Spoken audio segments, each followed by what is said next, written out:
अस्सलाम वालेकुम नाज़रीन, आपका मेज़बान तनवीर अहमद आपकी खिदमत में हाज़िर है। मुझे उम्मीद है आप सब खैरियत से होंगे। अल्लाह ताला आपको शादो आबाद रखे।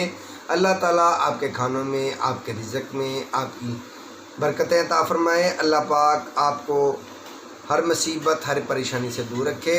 आज मैं जो बनाने जा रहा हूँ वह है गूंद और कतीरे का शरबत। इसके पहले मैं आपको इसमें थोड़ी सी मालूमात भी दूँगा। गूंद कतीरा अरबी ज़ुबान में इसे समय गुलजार भी कहते हैं, बंगाली में कटेला और सिंधी में कतेला और इंग्लिश में क्रेडिकैथगम। असल में ये खारदार दरख्त की गूंद है। तिब्बी ज़ुबान में इसे गूंद कतीरा भी कहा जाता है। इसका रंग सफ़ेदी माइल या जर्दी माइल नीम शफाफ होता है। यह पानी में जाकर फूल जाता है। गर्मी और सर्दी दोनों में मुयस्सर है। जिन लोगों के हाथों की तलियों में जलन, सीने में जलन या गर्मी का मसला हो, उनके लिए बहुत फ़ायदेमंद है। ये शरबत में भी इस्तेमाल होता है, खून को भी गाढ़ा करता है और इसके इस्तेमाल से चेहरे की छाइयाँ भी ख़त्म होती हैं।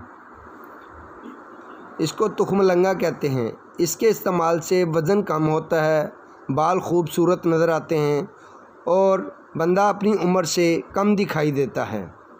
हार्ट अटैक से महफूज रखता है।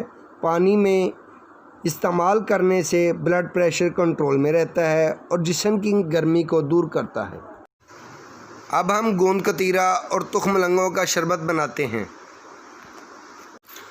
ये मैंने तुख्मलंगे भिगो कर रख दी थी पानी में। ये गूंद कतीरा भी मैंने पानी में भिगो कर रख दिया था। एक जग में मैंने पानी लेकर चीनी मिक्स कर ली थी। अब इसमें मैं तुख्मलंगे डाल दूँगा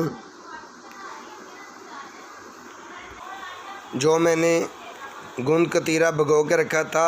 अब मैं पानी में शामिल कर दूँगा। इसके अंदर थोड़ी सी तुख्मलंगे और डालूँगा और इसके अंदर शरबत शामिल कर लूँगा रूह अफ़ज़ा का। फिर इसमें बर्फ़ डाल दूँगा और इसके बाद इसमें मैं पानी शामिल कर लूँगा। फिर इसको अच्छे से हिला लूँगा ताकि मेरा शरबत तैयार हो जाए। माशाल्लाह माशाल्लाह शरबत मेरा तैयार हो चुका है। कितना प्यारा लग रहा है।